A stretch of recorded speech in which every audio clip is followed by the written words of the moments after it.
Bonjour à tous. Donc j'avais à cœur de partager cette pensée. Donc nous sommes là dans 1 Jean 2, verset 18. Alors la parole nous dit: Enfants, ceci est la dernière heure, et comme vous avez entendu que l'antimachia vient maintenant, aussi beaucoup d'antimachia sont apparus. De là, nous savons que c'est la dernière heure. Ils sont sortis de chez nous, mais ils n'étaient pas de chez nous. Car s'ils avaient été de chez nous, ils seraient restés avec nous. Mais c'est enfin qu'il soit manifeste que tous ne sont pas de chez nous. Et vous, vous avez l'onction de la part du Saint, et vous connaissez toutes choses. Amen. Voilà. Donc, là, en fait,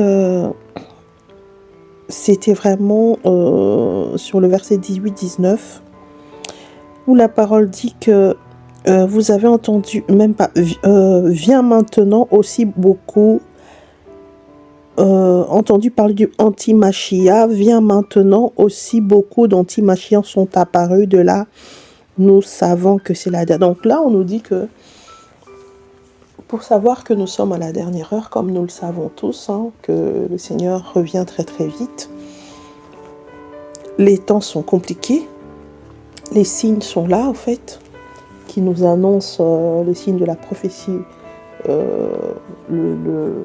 On est proche du retour du Seigneur, on dira plutôt de l'enlèvement de l'Église. Donc il nous dit que nous sommes à la dernière heure, et il y a beaucoup d'antimachia qui vont apparaître. Et effectivement, si j'ai fait vraiment le constat, on voit qu'il y a beaucoup d'antimachia. Ils sont énormes, ça pilule de partout. Dans les assemblées, dans les réseaux sociaux, là c'est encore pire, il y en a partout. Il y en a partout, et on voit bien que les antimachia donc n'apportent pas en fait la parole de la vie, parce que comme la parole le dit, la parole est esprit et vie. Donc la parole doit donner la vie aux choses qui sont mortes et aux choses qui sont fatiguées. Beaucoup de gens, ce temps-ci, le temps difficile que le monde traverse, chaque jour, sont à la recherche de la vérité, sont à la recherche de la vie, sont à la recherche du Seigneur Yehoshua Hamashiach.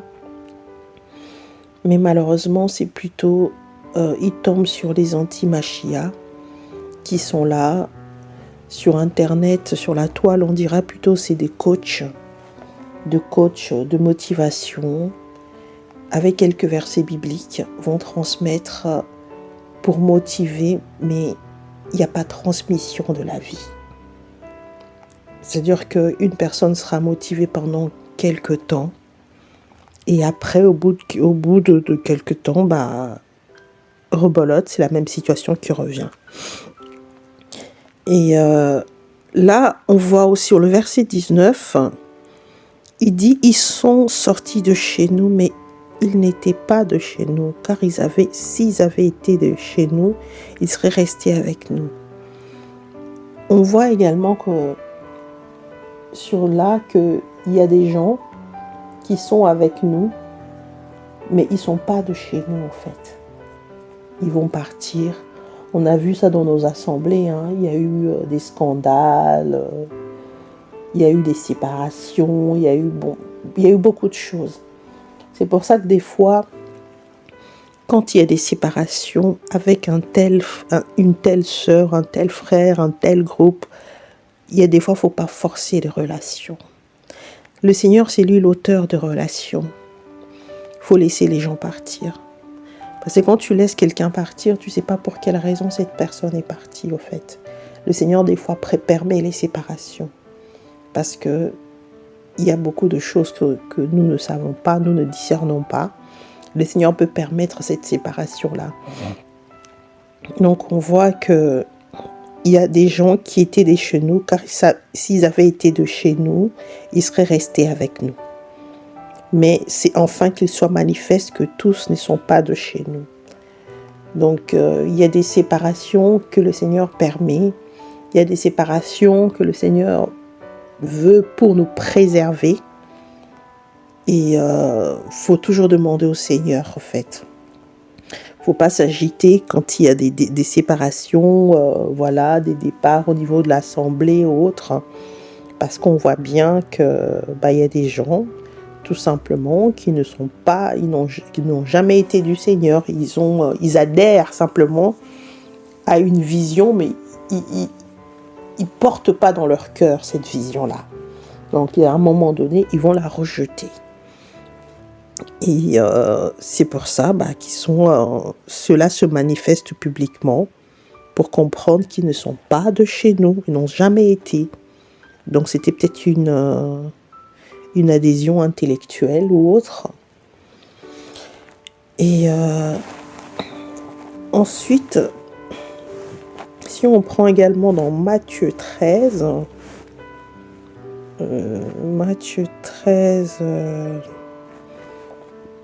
verset 24, c'est sur la parabole du blé et de l'ivraie. La parole dit, il leur proposa une autre parabole en disant, le royaume des cieux est semblable à un humain qui a sémé de la bonne sémence dans son champ. Mais pendant que les humains dormaient, son ennemi vint et séma de l'ivraie parmi les blés et s'en alla.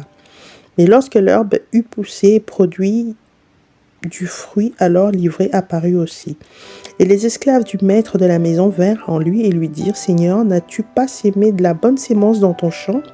D'où vient donc qu'il a cette ivraie? Mais il répondit, c'est un ennemi, un humain qui a fait cela. Et les esclaves lui dirent, veux-tu donc que nous allions la cueillir? Il leur dit, non, de peur qu'en cueillant l'ivraie, vous ne déraciniez le blé en même temps.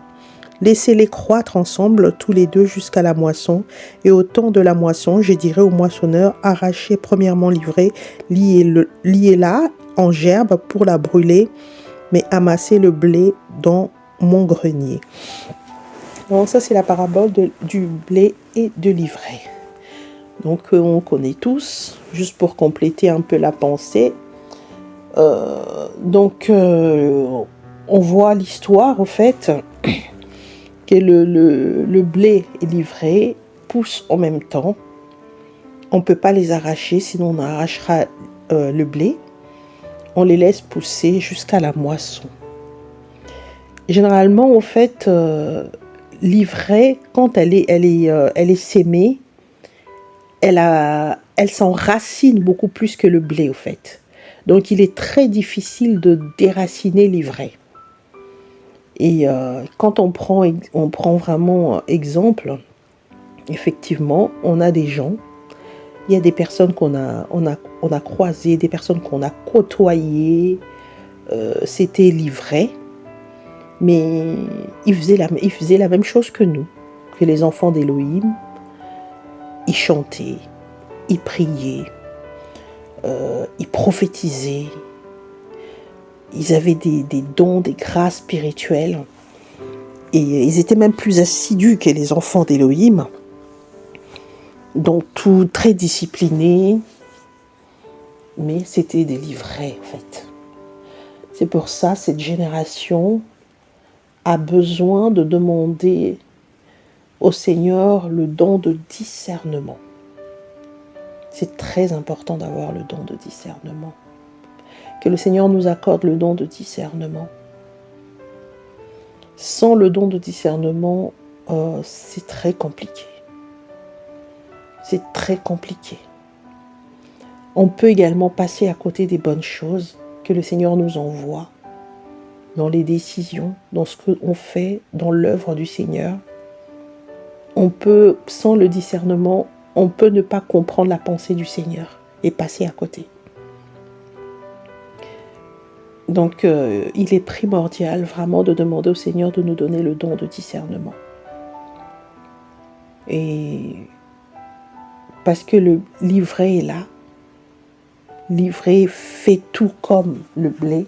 Chante, prie, prophétise, jeûne, tout. Donc tu ne peux pas distinguer l'ivraie comme ça avec tes yeux humains. On a besoin du don de discernement pour ça. Donc que le Seigneur nous aide, que le Seigneur nous donne ce don encore pour pouvoir discerner les choses. On est dans un temps critique, dans les temps de la fin. Il y a beaucoup d'antimachia dans les assemblées. Il y a beaucoup d'antimachia partout, sur la toile, partout. Des fois, ces antimachia-là, tu manges avec eux, tu échanges avec eux, tu partages tes secrets avec eux, tes projets. Et il faut demander le discernement, en fait. Des fois, tu ne sais pas à qui tu as affaire, qui est à tes côtés. Donc, vraiment que le Seigneur nous aide. Donc, que le Seigneur puisse donner encore davantage de dons à son Église pour tenir jusqu'à la fin. Que le Seigneur vous bénisse, chacun de vous. Que le Seigneur, on dit encore merci au Seigneur pour cette parole, pour ce message. Gloire à Yahushua Mashiach. Amen.